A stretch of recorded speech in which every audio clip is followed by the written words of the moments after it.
Okay, as I just mentioned, yesterday I unfortunately I paused the video, the recording of the lecture, and forgot to turn it back on at the very end. So there's about 15 minutes that's missing.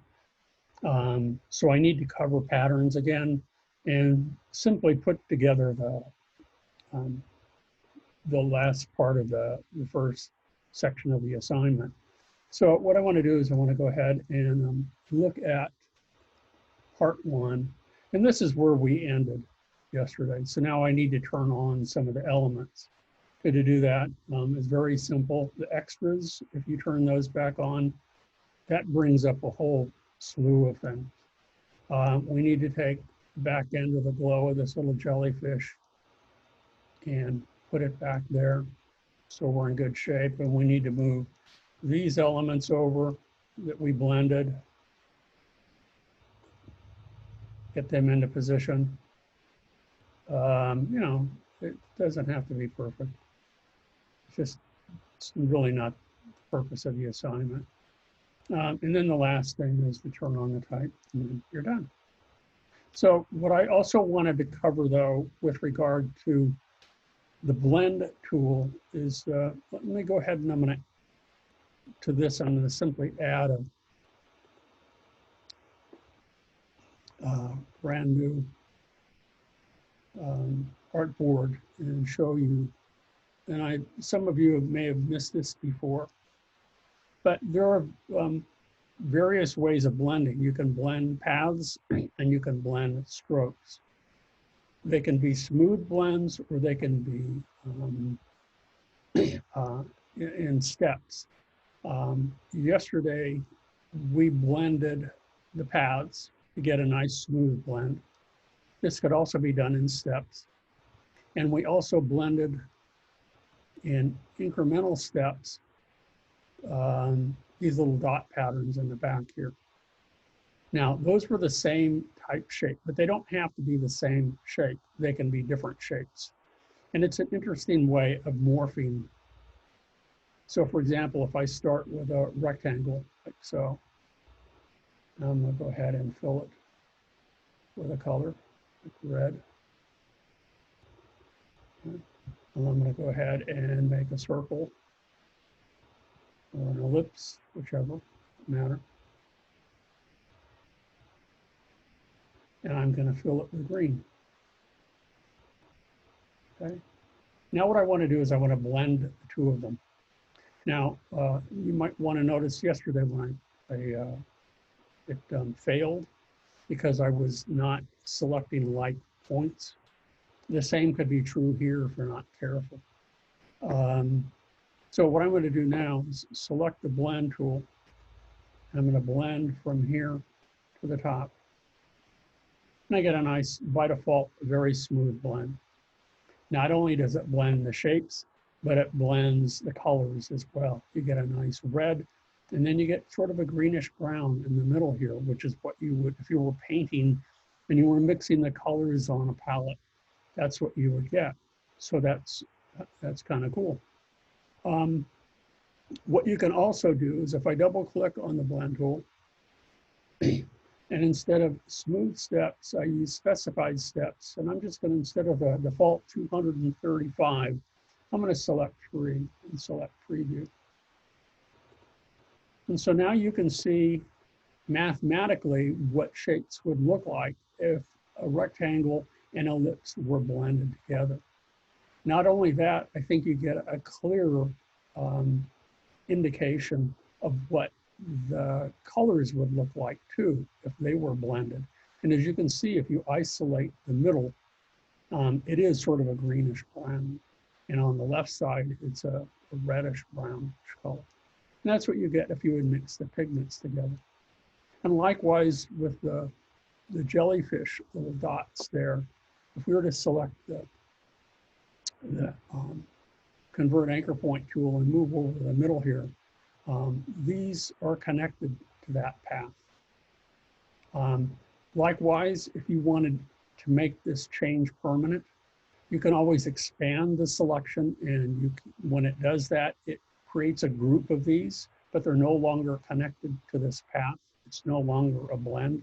You've kind of made the blend permanent. And then what you can do is, if you wish, you can ungroup it and you have your morphed shapes and your new colors. And from this, you can create a new color palette if you wish.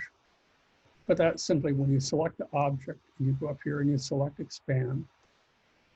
I want to expand the object and the fill, like so. You can see now they're all individual shapes that are no longer connected by that path. But if I select the group, it defaults as a group.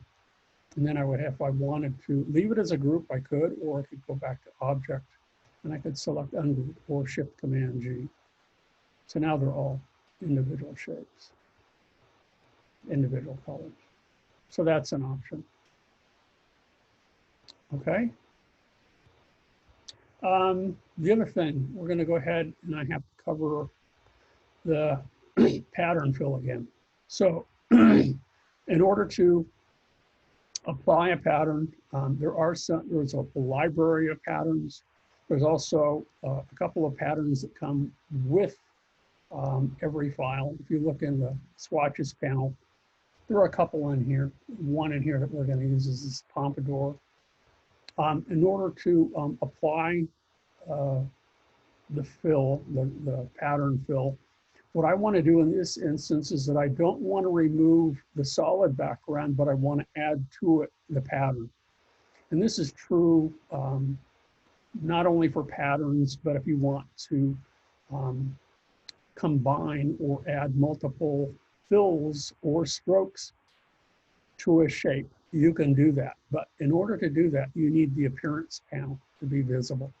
So I'm going to go to Window and select Appearance. And when I do that, and I'm going to go ahead and pull it off so I can just see it a little bit better. Let's close this.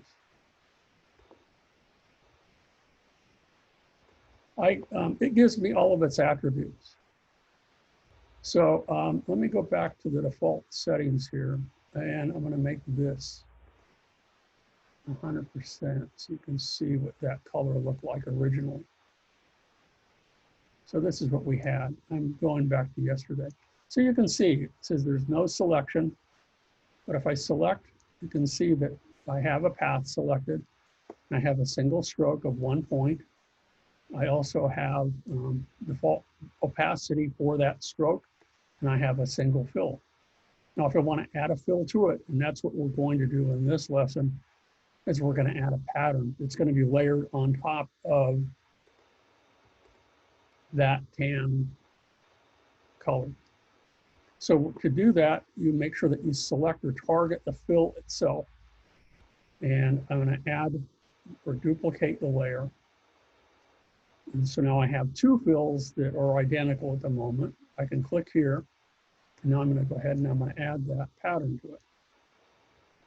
Okay. So now I've not only added the pattern, but I've layered it on top of the solid color fill. Now, if I turn that off, you can see the difference, that they are in fact layered on top of one another.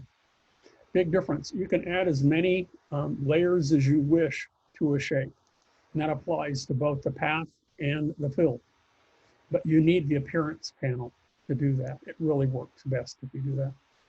And each of the individual fills and the strokes that you add can be targeted separately, or you can target the path as a whole. So for example, if I just wanted to target the fill and I wanted to use not the default opacity, but if I wanted to change it and say, okay, just to the pattern on top, I'm going to change the pattern to 50%, but leave the underlying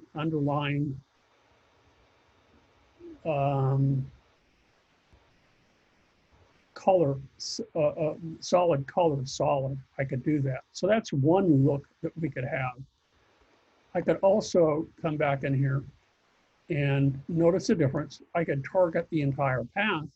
And when I do so, then I come down here to opacity. Okay, and I select the opacity for the entire shape. Wait a minute, I gotta make sure that I have this right. I believe, let's go back on here. Let's select the opacity. And I'm going to target for the whole shape, for the whole, this would be for the whole shape, yeah, 50%. There you go. So that changes dramatically too. So again, if I turn it off, big difference. Okay, so that's one of the things that you can do. If you're interested in inspecting other types of patterns, when you have your swatch panel up, go to the library here, and then come down here to patterns. And there are basic patterns. There's 3 separate libraries. There's decorative patterns, and there's 2 libraries of those. And there are nature patterns, and there's 2 libraries of those, from animal skins to nature and foliage. They're definitely worth looking at. You know, look-see. They're quite complex, and it's worthwhile when you're building your own to look at them and to deconstruct them to see how they're put together. Okay, so those are there. Professor, could we have you switch the interpreters? For some Say reason, again? can't switch the spotlight. Could we have you switch the interpreters? Yeah, hold on. Let me come back in here. And let me look at, I'm not going to pause this time. Let's go back here to panelists. So when you are, Brooke, you're currently selected? Yes, And, so Bernice. okay, we want Bernice now. Okay, is that working now? Okay. Okay, so the next is applying a pattern or creating our own pattern. And what they've done here is that they've created a little box for us, or a little individual element here, which is kind of interesting. It's constructed of 4 lines and a little polka dot in the middle. And I've zoomed in, or double clicked on it so that I'm inside the group. But it's best if you do choose to create a pattern that, and it's constructed of multiple shapes or paths, that you want to group them together. To turn them into a pattern, you can do it one of 2 ways. You can select that group, and you can go to Object, and then you can go to Pattern and select Make. I think an easier way of doing that is to simply make sure that you have your swatch panel visible, which is what I'm going to do. Let me close that. And then you just simply take the group that you have selected and you drag it into there. And you'll notice that I have a brand new pattern here. Now, if you ever want to edit this pattern or any of the patterns, you simply double click on it and you'll notice that pattern options appear. And you can see what this pattern is going to look like when it's repeated. This is the single element, and this is what it looks like when it's extended and repeated. You can change the properties of this pattern significantly. You can rename it. I can go ahead and here, and right now it's based on a basic grid. But if I do it brick by row, notice how the pattern significantly changes. I can go brick by column. Again, it changes again significantly. You can say the offset, it's 1 by 2. Now, if I want it, maybe 4 by 5. Okay. And how do you want the overlap? Do you want the width and the height to change? So you can change the relationship of the repeated elements in a number of different ways. So I'm going to go back to the original settings here. There's a grid, and it was 1 by 2. So to get out of this, I need to go back and get out of that. Now I'm going to go ahead and I'm going to select the shape that I want to apply the pattern to. And I'll go ahead and select it like so. Let me make sure that I'm out of everything. and I don't think I am. I want to select this right here. Come on. What happened?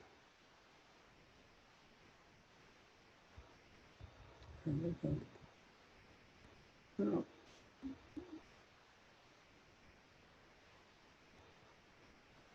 There we go. That's the shape that I want to select because it has no fill. And actually, see, they have two separate shapes for this cake. One shape with a gradient behind it, and then we're adding a pattern on top of it.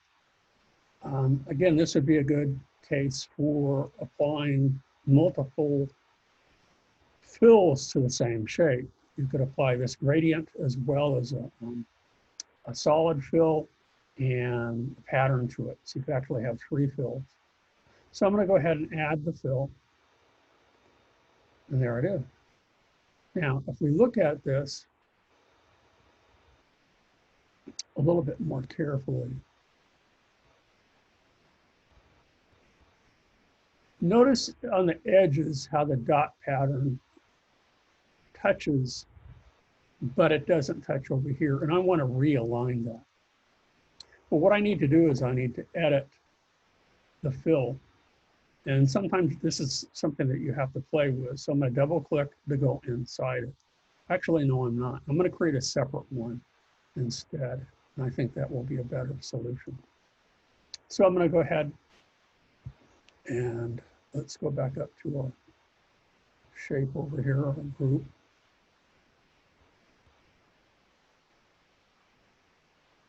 Oh, something happened here. My little polka dot left. So let me go back in here and see what happened in here. Well, that's there.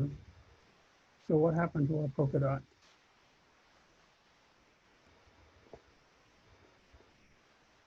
Oh, somehow the color got changed. So I'm going to go back in, select the polka dot, and make sure that the blue is selected. There we go. So what I'm going to do now is I'm just going to make a copy of the polka dot by holding down the Option key and dragging it out just a little bit. So this is going to be part of a group. Okay, so I'm inside the group, and I go back now outside of the group. And now I'm going to go ahead and select the group again. Notice how the little polka dot is part of that group, and I'm going to create another one. I want to create another pattern. Now let's look at it. Hold on here. Make sure that I'm doing this right. Select it and select the group. Come back in here. I need to add it. So I'm going to go back here to Object. And I'm going to do it this way instead. Pattern make, because it's not taking it for some reason. Patterns cannot contain anything painted with a pattern. Well, I goofed. So somehow this is construed as a pattern. So I'm going to make this, that's why it was not working properly. So let me undo a few steps. So it looks like it's,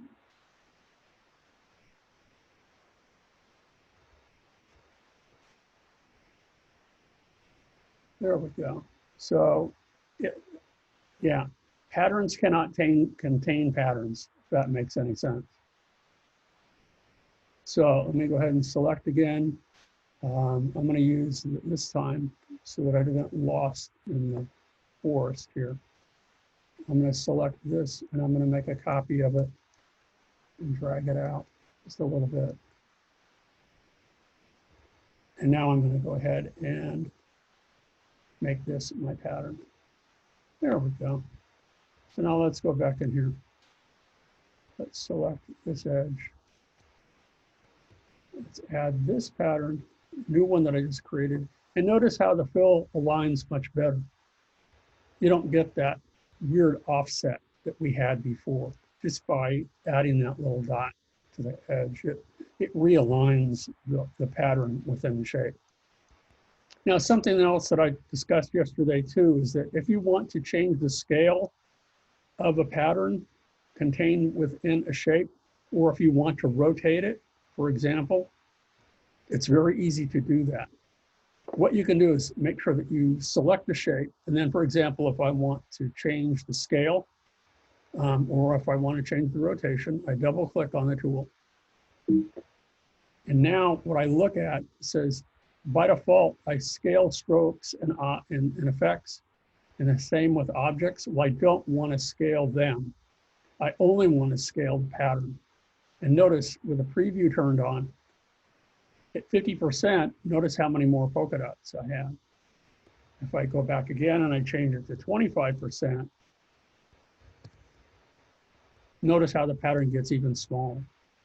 So you can increase, decrease the size of the scale of a pattern and rotate it within a shape by using these modification, the transform tools. Okay. So that's it on patterns for right now. I encourage you to look into them, look at the libraries of the patterns, and consider using them as well as the gradients in your Tokidoki project. They're really, really worthwhile looking at. So the other question that I had the other day was, how do you randomize patterns? And kind of by nature, patterns aren't randomized, but what we can do is we can use the symbol tool, which is sort of like a pattern fill. So I'm going to create a new file, like so. And over here, I'm going to look at, this is called the symbol brush or the symbol tool. And if I click on this, notice it looks like a paint splotch or a little ink splotch. I can click and I can drag out a single copy of it. What these are little illustrations. Okay, so you can bring out individual elements like this. There are libraries of these symbols, and you can create your own. They can get quite complex. So, for example, you know, as I'm looking at these symbols, these are all, if we look down here, these are all, I believe, different types of symbols. Yeah, there's a huge library of them. So I'm going to look at, what did I want to use? I wanted to use, there was one kind of a party element. Celebration, that's where I think it's located. And there we go. And like we can see here, it looks like there you go, little stars and confetti, okay?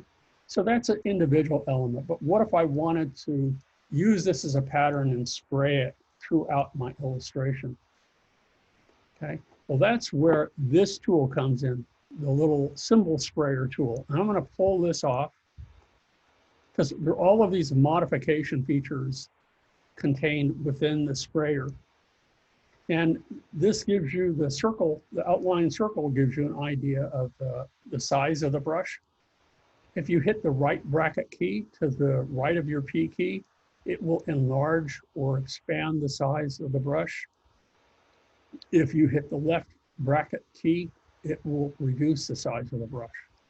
So if I want, and I have that selected, I can now click and drag. And now I'm sort of randomizing it. But if you click once, it just clicks, you know, the pattern once. So, but as long as you hold down the mouse, it will continue to spray.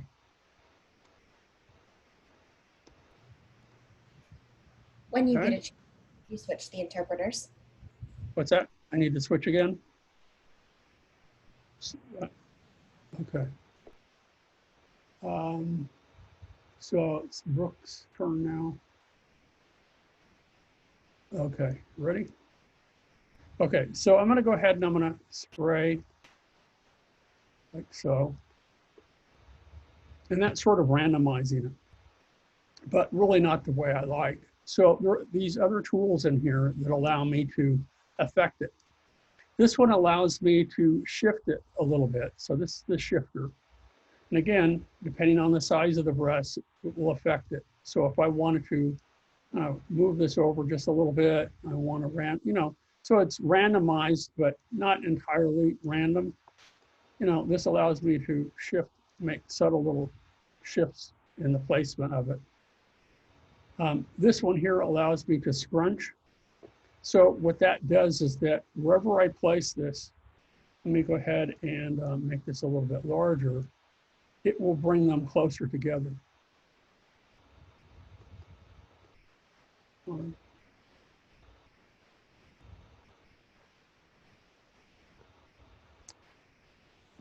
a little bit larger.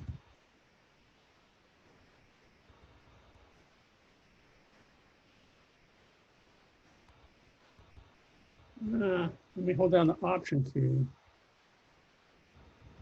And it's supposed to bring them farther apart. I'm going to try this again. So I'm going to delete all of these. And instead, let's try the flower here. So I'm going to go ahead and try this again. So I'll try the sprayer, and I'm going to spray a whole bunch of these. There we go. So again, if I use the this tool, it allows me to shift them just a little bit. Massage the placement of them and move them around. This one, if I click on it, see how they're coming together?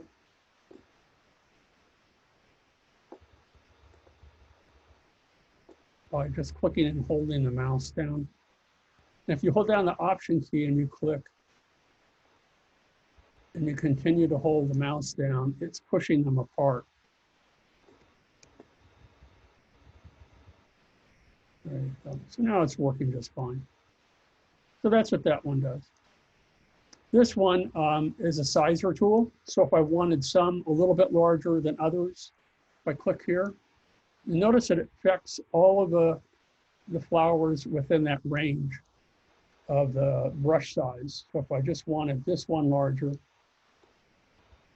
well, it's still affecting some of the others. But if I wanted that one really huge, I wanted some of the others bigger, you just click and it makes it bigger.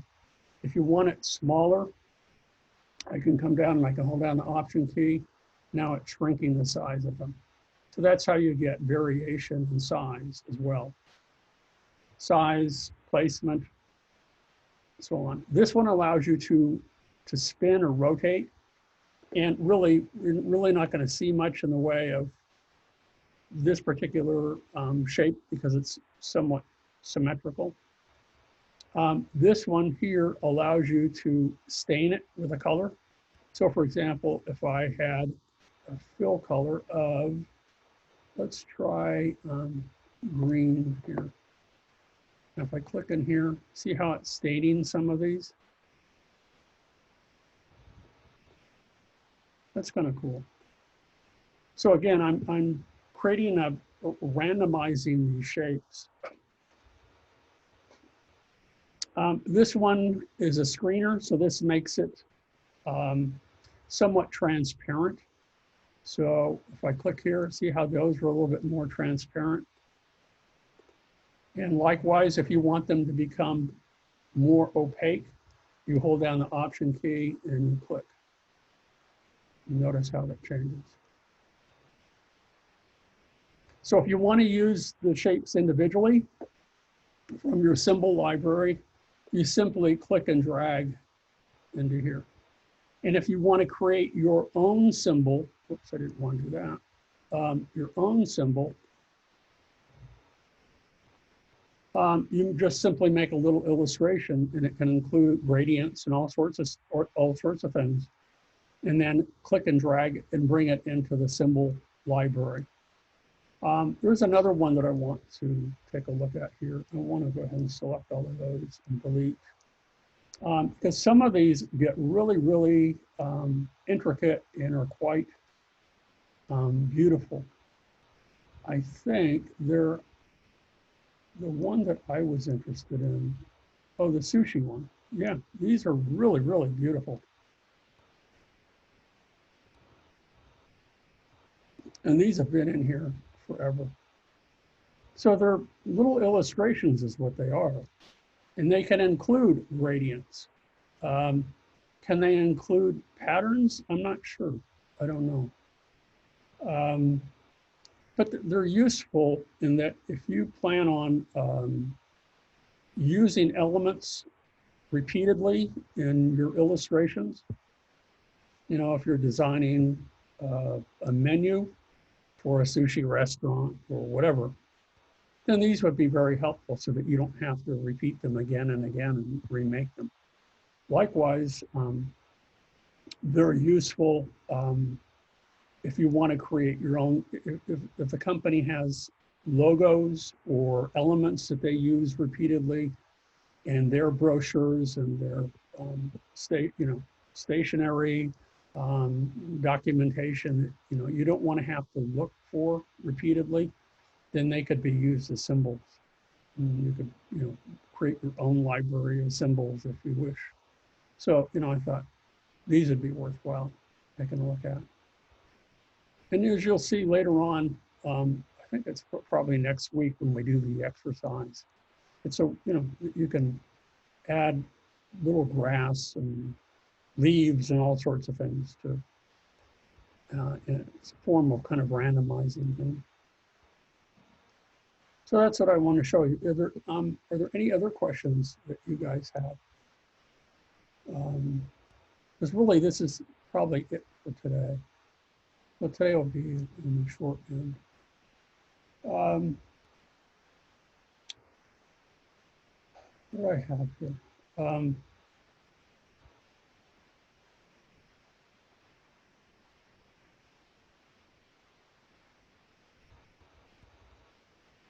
Yeah, let me see if there's,